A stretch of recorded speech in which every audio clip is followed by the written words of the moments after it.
سورہ مائدہ کی آیت نمبر 64 ہے۔ اعوذ باللہ من الشیطان الرجیم، بسم اللہ الرحمن الرحیم۔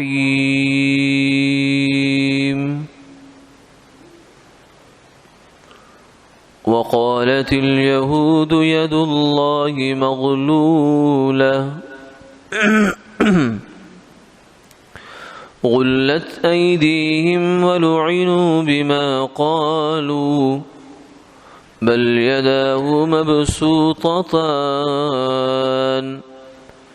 ينفق كيف يشاء وَلَيَزِيدَنَّ كَثِيرًا مِّنْهُمْ مَا أُنزِلَ إِلَيْكَ مِنْ رَبِّكَ طُغْيَانًا وَكُفْرًا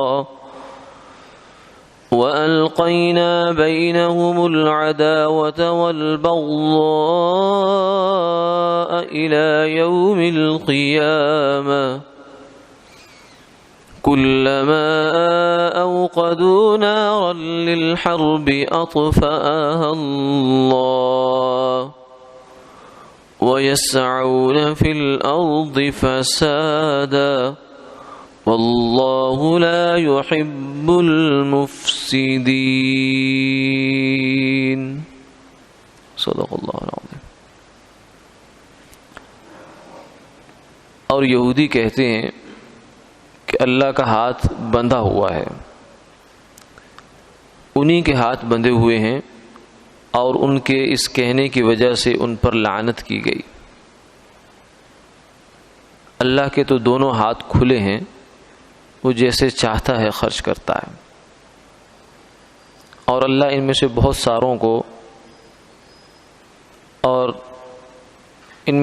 ساروں کو اس کلام سے جو آپ پر اترا ہے تیرے رب کی جانب سے شرارت اور انکار میں اضافہ ہوگا،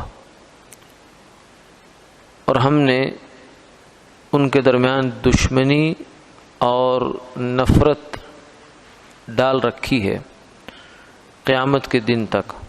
جب کبھی آگ سلگاتے ہیں لڑائی کے لیے، اللہ اس کو بجھا دیتے ہیں، اور وہ زمین میں فساد کرنے کو دوڑتے ہیں، اور اللہ فساد کرنے والوں کو پسند نہیں کرتا۔ اللہم صلی علی محمد۔ مدینہ منورہ میں یہودیوں کے 3 بڑے بڑے قبیلے آپ صلی اللہ علیہ وسلم کی تشریف آوری سے پہلے سے وہاں قیام پذیر تھے۔ جب آپ صلی اللہ علیہ وسلم ہجرت کر کے وہاں تشریف لے گئے تو ان پر کچھ حالات آئے معاشی اعتبار سے، اور یہ ان کی سرکشی کی وجہ کا نتیجہ بھی ہو سکتا ہے کہ چاہیے تو یہ تھا کہ وہ آپ صلی اللہ علیہ وسلم کو دیکھتے ہی پہچانتے اور پہچان کر آپ پر ایمان لاتے، لیکن انہوں نے انکار کیا، عناد سے کام لیا، تو یہ اس کی سزا بھی ہو سکتی ہے اور اتفاق بھی ہو سکتا ہے۔ بہرحال ان کو کچھ معاشی تنگی پہنچی، جس کی وجہ سے انہوں نے یہ گستاخانہ جملہ کہا۔ وہ کیا کہا؟ ید اللہ مغلولہ، اللہ کا ہاتھ بند کیا ہے، یعنی جس ہاتھ سے اللہ ہمیں رزق دیتے تھے، پہلے ہمارے اوپر فراخی تھی، حالات ہمارے اچھے تھے، جو ہے وہ ہمارا کھانا پینا، لباس، رہن سہن، سواری، یہ وہ اس میں فراخی تھی، کشادگی تھی، تو اب وہ فراخی اور کشادگی سب ختم ہو گئی ہے، کم پڑ گئی ہے، تو اس کا لگتا ہے کہ اللہ کا ہاتھ جو رزق دینے والا ہے وہ باندھ دیا ہے کسی نے، نعوذ باللہ من ذالک۔ بہت بڑی گستاخی کی بات کی انہوں نے یہ۔ تو فرمایا کہ اصل بات یہ ہے کہ غلت ایدیہم، ہاتھ تو ان کے بندھے ہوئے ہیں، یعنی بخل، کیونکہ ہاتھ بندھنا یہ کنایا ہے بخل کرنے سے۔ کہتے ہیں فلاں کا ہاتھ بڑا کھلا ہے، کیا مطلب؟ یعنی وہ کوئی زیادہ چوڑا ہاتھ ہے اس کا، پیمائش میں نہیں، بلکہ یہ کنایا ہوتا ہے کہ وہ بندہ شاہ خرچ ہے، بہت خرچ کرتا ہے۔ اور یہ بھی کہتے ہیں فلاں کی ہتھیلی میں سوراخ ہے، تو اس کا یہ مطلب نہیں ہوتا کہ واقعتاً اس کی ہتھیلی میں کوئی سوراخ ہے، آدمی اس کو دیکھنے کے لیے چل پڑے، نہیں، بلکہ مقصد یہ ہے کہ اس کے ہاتھ میں پیسہ ٹکتا نہیں ہے، اس کو جمع نہیں کر سکتا، وہ جو بھی آتا ہے بس اس کو خرچ کر کے آگے نکال دیتا ہے۔ تو ہاتھ کا بندہ ہونا یا کھلا ہونا یہ کنایا ہے سخاوت اور بخل سے۔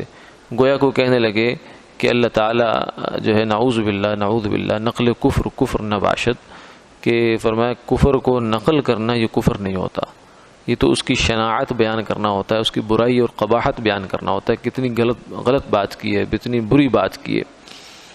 تو یہودیوں نے یہ کہا کہ اللہ تعالیٰ نعوذ باللہ بخیل ہو گئے۔ فرمایا کہ غلت ایدیہم، اللہ تعالیٰ بخیل نہیں ہوئے، غلت ایدیہم اصل بات یہ ہے کہ ان کے ہاتھ بندھے ہیں۔ وہ کیسے؟ یہودی مال کی محبت میں دنیا میں سب سے پہلے نمبر پر قوم ہے، حتیٰ کہ سود کی جو سب سے بڑی جو لعنت ہے، مصیبت ہے، وہ انہی میں زیادہ پائی گئی۔ وہ ایک صاحب نے اس کے اوپر جو ہے وہ ایک کہانی بھی لکھی تھی کہ ایک یہودی جو تھا وہ سود خور تھا، تو اس نے ایک صاحب کو قرضہ دیا اور کہا کہ یہ مجھے تم نے اصل پیسہ بھی واپس کرنا ہے اور اس پر اتنا سود لگا کے واپس کرنا ہے۔ اور وہ آدمی اصل پیسہ بھی نہیں دے پایا اور سود بھی نہیں دے پایا، تو وہ کچھ رقم تھی، بہرحال مخصوص رقم تھی۔ اب وہ یہودی اس بات پر مصر ہوا کہ میرے پیسے اس سے دلوائے جائیں۔ اس نے جو جج تھا یا قاضی تھا، جو بھی منصف ہوگا، اس کو کہا کہ میرے پیسے دے۔ اس نے کہا اس کے پاس تو کچھ بھی نہیں ہے، وہ کیا دے گا تمہیں؟ وہ تو اپنے اور کو بہت سے لوگوں کے دینے ہیں اس نے، تو اس کے پاس تو اس وقت اپنے جسم ہی بچا ہے، جو اس کی جان ہے بس وہی ہے، باقی تو کچھ اس کے پاس نہیں رہا، سب بک گیا، لٹ گیا، جو کچھ ختم ہو گیا۔ تو اس نے کہا کہ میرا من اس وقت تک ٹھنڈا نہیں ہوگا جب تک آپ اس کے ذمے یہ بات نہ لگائیں کہ یہ اپنی ران میں سے گوشت کا ایک ٹکڑا کاٹ کے مجھے دے۔ حالانکہ اس گوشت کے ٹکڑے نے اس کا کیا کام کرنا، کوئی کام نہیں ہے، لیکن بخل جو ہے نا، مال کی محبت، یہ بسا اوقات انسان کو یہاں تک لے جاتی ہے کہ وہ سانپ بن جاتا ہے، سانپ۔ کیونکہ درندوں میں جو جانور ہیں نا، اس میں مختلف صفات ہیں، یہ انسان کے اندر بعض دفعہ بعض صفات آ جاتی ہیں۔ درندہ کیا ہے؟ درندہ یہ ہوتا ہے کہ وہ اپنا فائدہ کرنے کے لیے دوسرے کو نقصان کرتا ہے۔ شیر ہے، چیتا ہے، بھیڑیا ہے، یہ اپنا فائدہ کرتے ہیں، اپنا پیٹ بھرنے کے لیے دوسرے کو نقصان کر دیتے ہیں۔ لیکن جو سانپ اور بچھو ہے، یہ اگلے درجے کا خطرناک ہوتا ہے، یعنی یہ ایسی ان کی کیفیت ہوتی ہے کہ اپنا کوئی فائدہ نہیں اس کے اندر۔ سانپ اگر کسی آدمی کو ڈستا ہے تو اس سے اس کو کوئی انرجی نہیں ملتی، نہ اس کو اس سے کوئی خوراک ملتی ہے۔ اگر بچھو کسی کو ڈنگ مارتا ہے تو اس سے اس کا کوئی فائدہ نہیں ہے، کوئی اس کو کچھ بھی نہیں ملتا اس کا۔ ہاں، اس کی طبیعت اور فطرت ہے کہ وہ ڈنگ مارے گا، وہ سانپ ڈسے گا آدمی کو۔ تو یہ بعض دفعہ انسان اس حد تک نیچے چلا جاتا ہے کہ دوسرے کا نقصان کر کر اسے خوشی ہوتی، بس اپنا فائدہ ہو نہ ہو اس سے اس کو کوئی غرض نہیں ہوتی۔ یہ بعض دفعہ یہاں تک آدمی کو مال کی محبت لے جاتی ہے۔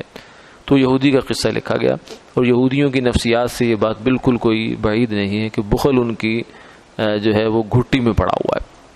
اس لیے فرمایا غلت ایدیہم، اصل میں تو ہاتھ ان کے بندھے ہوئے ہیں، سود خور یہ ہیں، اور اللہ کے راستے میں خرچ کرنے کی ان کو وہ نہیں ہے عادت، اور پھر اس کے بعد دنیا کا سارا مال پیسہ کمانا سمیٹنا، بس یہ ان کو فکر ہوتی ہے، خرچ کرنے کی طرف تو ان کا آنے کا ذہن نہیں ہوتا۔ ہاں، اپنے منصوبوں کے لیے، اپنے پیسے کو بڑھانے کے لیے یا دوسرے مسلمانوں کو نقصان پہنچانے کے لیے خرچ کریں، وہ ایک الگ بات ہے، ورنہ راہ خدا میں خرچ کرنا للہ فی اللہ وہ ان کا مزاج ہی نہیں ہے۔ غلت ایدیہم وَلُعِنُوا بِمَا قَالُوا، اور جو کچھ انہوں نے یہ کہا اس کی وجہ سے ان پر لعنت بھی پڑی ہے۔ لعنت کیا ہے؟ لعنت وہ اللہ تعالیٰ کا نظر غضب ہے کہ جس کے اثرات نسلوں تک نظر آتے ہیں، وہ معمولی بات نہیں ہوتی۔ اس لیے لعنت کا لفظ اور لعنت کا کلمہ بولتے وقت آدمی کو احتیاط کرنی چاہیے بہت، یعنی کسی جانور کو، کسی انسان کو، کسی اولاد کو، کسی عزیز رشتہ دار کو، قریب دور کو، کسی کو لعنت کے لفظ سے کوسنا یا گالی یہ نہیں دینی چاہیے، نہ ہی اس لفظ کو اپنے جذبات کے اظہار کے لیے کوئی ذریعہ بنانا چاہیے۔ بہت سنگین لفظ ہے، ہمیں معلوم نہیں، اس کا اندازہ نہیں ہے رحمت کیا ہے۔ جو رحمت کے زندگی میں اثرات ہیں، ان سب اثرات کو اپوزٹ کر دیں تو لعنت بن جائے گی۔ لعنت وہ ہے کہ رحمت کو زندگی سے مائنس کرتے چلے جائیں تو لعنت بنتی چلی جاتی ہے. اس لیے یہ بڑا خطرناک لفظ ہے. جانور کو بھی اپنے یہ کلمہ نہیں بولنا چاہیے. بعض دفعہ ہم بے دہانی میں، غصے میں آ کر، جذبات میں آ کر ایسی باتیں بول دیتے ہیں اپنی سواری کے لیے، اپنے مکان کے لیے، اپنی چیزوں کے لیے، اور بعد میں ہم پریشان ہوتے رہتے ہیں. ہم سمجھتے ہیں کہ یہ کیا ہو گیا، وہ کیا ہمارے اپنا کیا ہوا بولا ہوا بول آگے آ جاتا ہے انسان کے. کسی وقت میں کوئی قبولیت کی گھڑی ہوتی ہے، وہ اللہ تعالیٰ کے ہاں سے وہ قبول ہو جاتا ہے، اور اس کے لیے زندگی بھر کی مصیبت بن جایا کرتی ہے. اپنے ہی ہاتھوں سے کھائی کھودی اور اسی میں خود ہی گر گیا. بل یداہ مبسوطتان، فرمایا کہ اللہ تعالیٰ کے ہاتھ تو دونوں کھلے ہوئے ہیں. اب یہاں جو لفظ ہاتھ آیا ہے نا، اسی طریقے سے قرآن پاک میں اور بھی الفاظ ہیں. پنڈلی کا لفظ بھی آتا ہے، چہرے کا لفظ بھی آتا ہے. تو اتنی بات تو قرآن پاک نے ہمیں بہت اچھی طرح سمجھائی ہے کہ لیس کمثلہ شیء، کہ اللہ تعالیٰ کی ذات وراء الورا، وراء الورا ثم وراء الورا ذات ہے. اس کی حقیقت کیا ہے ہم نہیں سمجھ سکتے. انسان اس کو تو خیال سے ہی نکال دے نا کہ اللہ تعالیٰ کو میں سمجھ سکتا ہوں، اس کی علامات پہچان سکتا ہے، اس کے جو قدرت ہے اس کو انسان دیکھ سکتا ہے، اس سے سمجھ سکتا ہے، استدلال کر سکتا ہے کہ اللہ تعالیٰ ہے. اس کے دل میں یہ بات آتی ہے. اکبر الآبادی نے کہا کہ تو دل میں تو آتا ہے سمجھ میں نہیں آتا، تو دل میں تو آتا ہے سمجھ میں نہیں آتا، میں سمجھ گیا کہ بس یہی تیری پہچان ہے. یعنی اللہ تعالیٰ کا ادراک کیا ہے کہ آدمی کو بس ادراک سے عاجز ہو، یہی اس کا ادراک ہے. تو اس لیے لیس کمثلہ شیء، مخلوق میں سے جو بھی کسی کی صورت، شکل، حیت ہے وہ اللہ تعالیٰ کی نہیں ہے. ہاتھ، پاؤں، کان، ناک، یہ چہرہ، یہ جسم، یہ لوازمات جسم کے، یہ اللہ تعالیٰ کے لیے نہیں ہے. اللہ الصمد، وہ بے نیاز، وہ چہرے سے بھی بے نیاز ہے، وہ ہاتھ سے بھی بے نیاز ہے. ہمارے خیالوں میں جو تصور کسی کی مخلوق کا دماغ میں بٹھانے کے لیے آتا ہے وہ سب نفی ہے، اس کی سب کی نفی ہے. لا الہ الا اللہ میں ان تمام صورتوں کی بھی نفی ہے جو ہم اللہ تعالیٰ کے لیے سوچتے ہیں. لیس کمثلہ شیء وہو السمیع البصیر. تو پھر یہ جو اس طرح کی آیات ان کا کیا مطلب ہے؟ تو اس میں پھر علماء نے یہ فرمایا، اہل سنت والجماعت کا عقیدہ ہے کہ یہ صفات متشابہات ہیں. یعنی ہاتھ سے کیا مراد ہے ہمیں نہیں پتہ، اللہ جانے اس کا کام، اللہ جانے اس کا کلام جانے وہ اس کی حقیقت کیا ہے. ہم اس پر ایمان لاتے ہیں. ہاتھ سے جو بھی مراد ہے وہ برحق ہے، لیکن کیا ہے ہمیں اس کا کچھ پتہ نہیں ہے. ٹھیک. اور یہ جو ہمارے والا ہاتھ ہے، 4-5 انگلیوں والا ہاتھ جس سے انسان پکڑتا ہے چیزوں کو، یہ جانوروں کا ہاتھ ہے، یہ والا ہاتھ نہیں ہے. کیونکہ یہ ہاتھ تو بنتا گوشت سے، پوست سے، ہڈی سے، بال کھال سے بنتا ہے. اللہ تعالیٰ تو جسم سے اور جسم کے کسی بھی قسم کے لوازم سے پاک ہیں، اس لیے یہ ہاتھ نہیں ہے. باقی حقیقت اللہ جانتے. تو یہاں جو ہے وہ کنایا بھی ہو سکتا ہے کہ اللہ تعالیٰ جو ہے بہت رحمتوں والے ہیں، وسعتوں والے ہیں. انسان ہی ہے جو بخل کرتا ہے، ورنہ اللہ تعالیٰ نہیں کرتے. انسان کے بارے میں تو یہ فرمایا کہ اگر میں تمہیں سارے خزانے اپنے دے دوں تو پھر بھی تم خرچ کرنے سے ہچکچاؤ گے. اللہ تعالیٰ اپنی رحمتیں ساری بھی اگر لوگوں کو دے دیں تو ہم لوگ خرچ کرتے ہوئے ڈریں گے کہ کہیں ختم نہ ہو جائے. اللہ تعالیٰ تو جو ہے وہ اتنے وسیع خزانوں کے مالک ہیں، وہ تو کسی چیز کو بچا کر کیا رکھنا. آدمی مال خرچ کرتے ہوئے ڈرتا اس لیے ہے کہ کل کو مجھے دوبارہ ضرورت پڑے گی تو کام آئے گا، یا میرا کیا بنے گا، میں سارا اٹھا کر آج اس کو دے دوں، فقیر کو دے دوں، کسی غریب کو، رشتہ دار کو دے دوں، کل کو مجھے مصیبت پڑی تو میں کہاں جاؤں گا. اللہ تعالیٰ کے ساتھ تو یہ سلسلہ ہے ہی نہیں. وہ تو خزانوں کا مالک ہے اور خالق بھی ہے. اس لیے اس کی نسبت سے یہودیوں کو یہ کہنا یہ تو بالکل مضحکہ خیز بات ہے. اللہ تعالیٰ کو انہوں نے صحیح تصور ہی قائم نہیں کیا.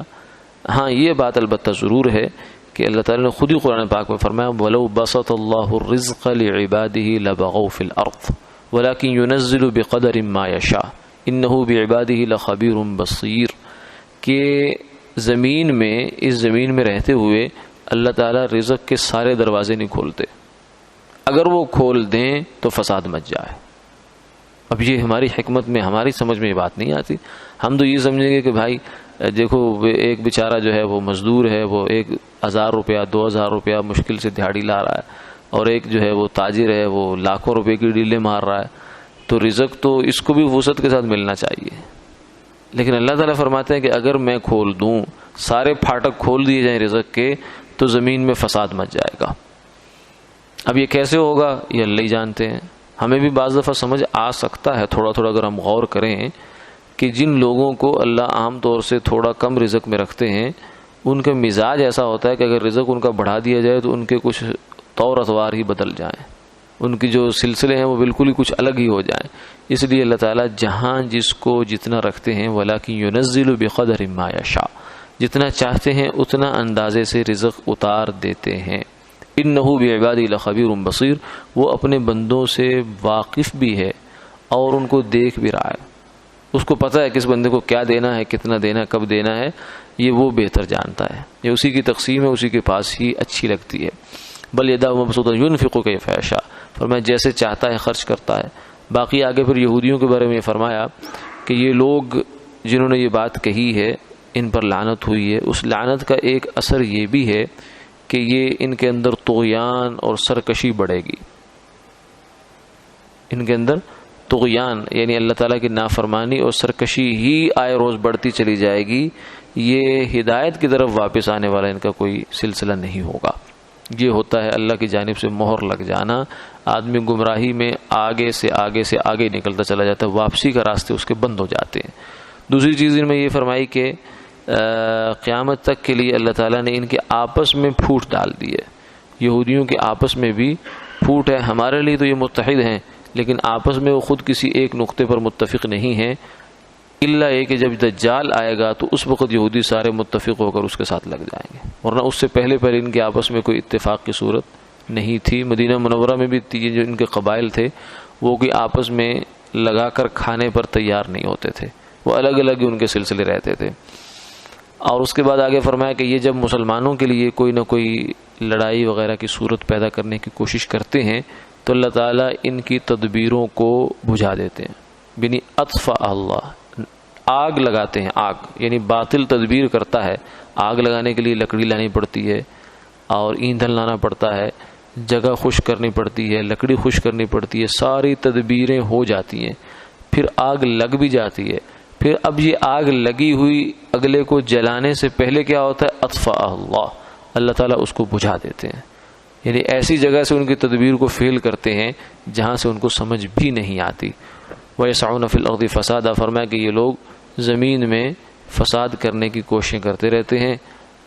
آج بھی دنیا میں جو اس وقت جن لوگوں نے تجزیہ کیا ہے دنیا کے حالات کا، عالمی حالات کا، وہ یہ بات اچھی طرح سمجھتے ہیں اور سمجھاتے ہیں کہ دنیا میں اس وقت جتنی بھی فحاشی ہے، عریانی ہے، بے حیائی ہے، بے راہ روی ہے، اس کے نتیجے میں اخلاقیات کے جنازے نکل رہے ہیں۔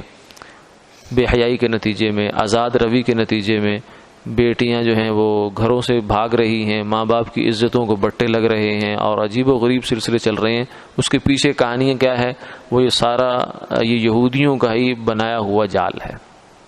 انہوں نے آزاد کیا میڈیا کو اور اپنے پیسہ کمانے کے لیے لوگوں کو گناہ کے اوپر لگا دیا، بے حیائی کے اوپر لگا دیا، فحاشی کے اوپر لگا دیا۔